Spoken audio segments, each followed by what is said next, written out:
All right. Well, politicians in Britain are admitting that they once considered killing all of your pets to stop the COVID pandemic.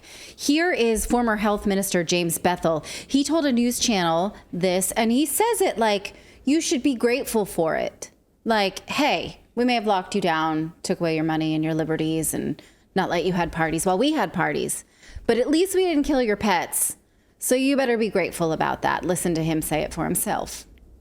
There was a moment when we were very unclear about whether domestic pets or not could transmit the disease. In fact, there was an idea at one moment that we may have to ask the public to exterminate all the cats in Britain. Can you imagine what would have happened if we had wanted to do that? And yet there was, for a moment, a little bit of evidence about that. So that had to be investigated and closed down. Was there evidence about that? For a moment, there was a little bit of evidence. It was like one person thought that their cat may have had COVID. And then maybe that means that all the cats should be killed. So, he's saying that so what they're doing is saying, look, we didn't understand COVID for a long time for reasons. Right. And so we had to fly off the cuff. And so, we did some stupid things, but at least we didn't kill your pets. So that is what I take away from that intonation. Maybe that's not the right intentional read. You tell me what you think. This is in full damage control after over 100,000 WhatsApp messages from former Health Secretary Matt Hancock were leaked to the Daily Telegraph by journalist Isabel Oakeshott. Leak may be the wrong word because she's been working with the Daily Telegraph on what they call these, what do they call them? The lockdown files. And she's one of the journalists on that team. And she had been given these WhatsApp messages by the former Health Secretary Matt Hancock, and she decided to publish them and to publish her take on them. So she didn't take them. She didn't hack them. He willingly gave it over to her because he was writing a book about the pandemic. And then she decided the public needs to see this. She admits that she broke a non-disclosure agreement to release this. And here's what she said to the BBC's Radio 4 program. She says, "I'm a working journalist. They did not pay me for these messages. I've been helping the Daily Telegraph with the investigation, and you'll see that I've been writing stories for the Daily Telegraph. Anyone who thinks I did this for money must be utterly insane. This is about millions of people, every one of us in this country, that were adversely affected by the catastrophic decisions to lock down repeatedly, often on the flimsiest of evidence for political reasons. In fact, the messages do show that this health minister was communicating in teams of people about COVID policies, and it was all politics. It was all posturing and politics. I'll give you some highlights from the Daily Mail. They didn't publish all 100,000 messages, so I haven't seen all of those. We get a few, and then we get their summary. The byline is, here you see, the lockdown files team. So it feels very much like they are taking a page out of the Twitter files, and they're digging. They're doing their own investigative journalist. But given Hancock and the government's reaction to these messages, we have reason to believe that they are very authentic because they are freaking out, basically. Now, they accuse Hancock of pushing back against Education Secretary Sir Gavin Williamson when he wanted to reopen schools in January of 2021. And he continues to warn that the opening will be a policy car crash. And he crosses Sir Gavin when, at the time, Prime Minister Boris Johnson decides to side with him. And then Hancock sort of goes around him and thwarts him and says, how can we make it so schools don't open? So the Education Secretary wants to open schools, thinks he can do it safely. And the health minister is just working behind his back saying, we can't do this. And then what happened? Well, schools actually opened for one day. Politicians freaked out and they closed schools until March 8th. And why do these messages show? Was it because children were falling like flies? No. Were they being shown to be bringing home more COVID? No. This was just what politicians wanted to do. Right. Here is from the Daily Mail. The lockdown files show his push to shut schools was just one of a number of repeated instances where the interests of children were apparently disregarded in favor of restrictions. Many of the measures went against the counsel of scientific advisors who were saying we can open schools safely. The decisions made around children's education were amongst the most controversial of the pandemic. Studies have shown that keeping children away from the classroom led to a rise in mental health problems and a decline in development. Some children lost more than 100 days of schooling because of closures alone. Now, recall that when there were parents pushing back against these regulations and trying to reopen schools, those parents were deplatformed, namely by PayPal and other blogging platforms.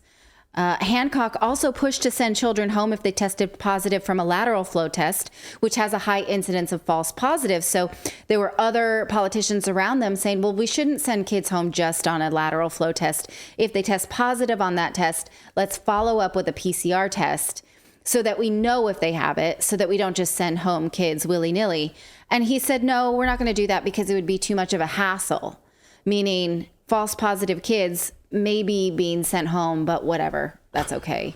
It's no big deal. Now, as someone who had to quarantine my kids, even when they were just exposed, for instance, you know, if someone on the bus, on our bus route got COVID, all the kids on that bus had to quarantine, even if they didn't test positive.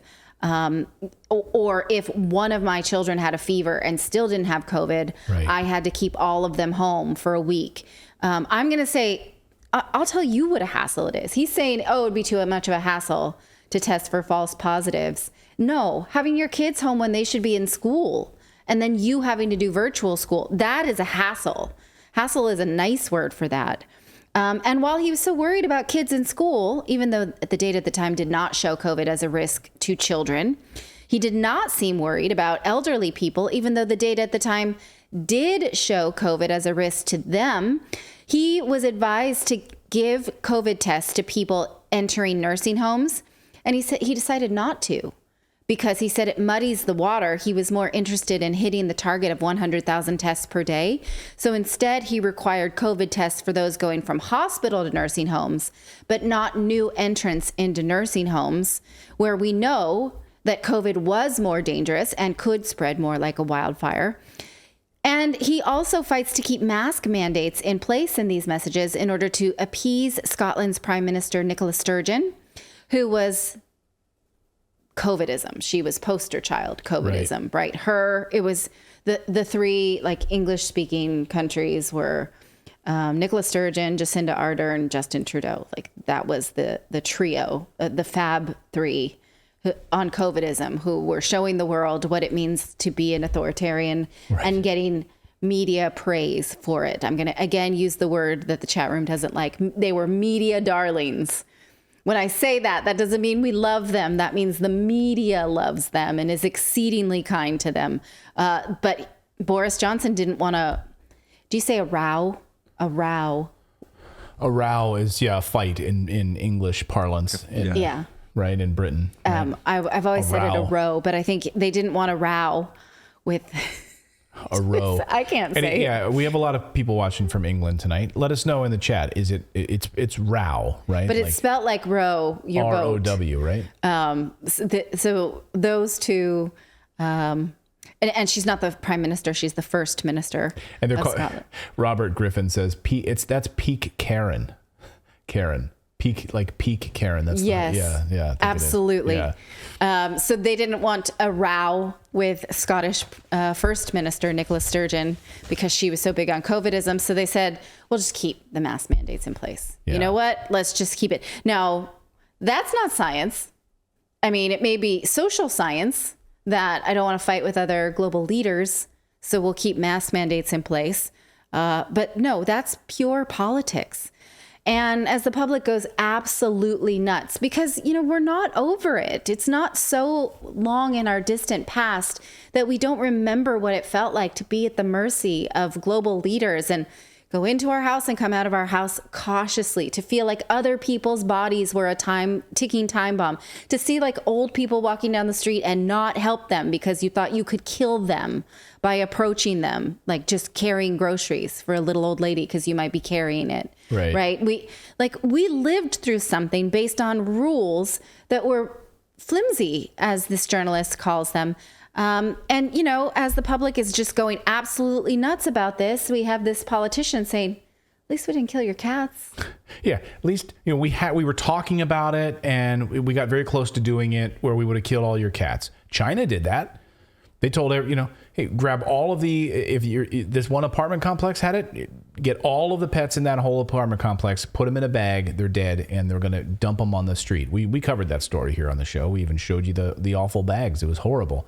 So It's not uncommon. I mean, it's not out of the realm of possibility. That happened.